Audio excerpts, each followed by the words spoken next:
Kamusta mga idol? Welcome back to my channel. Sa video na to ay tuturuan ko kayo paano mag-download ng file sa script ng libre lang.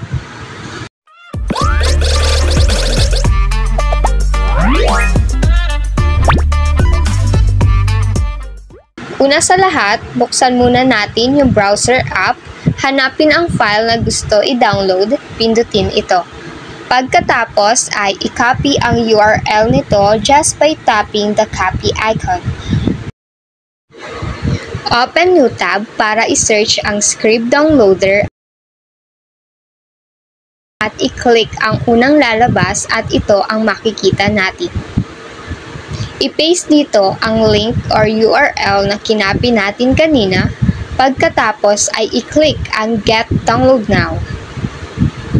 Hintayin hanggang sa makita ang download PDF na naka-highlighted na blue at pindutin ito.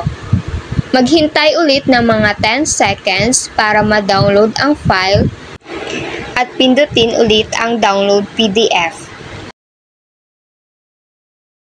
At i-click ang download file na highlighted in color orange at lalabas to at sa loob ng 5 seconds, mada-download nyo na ang file.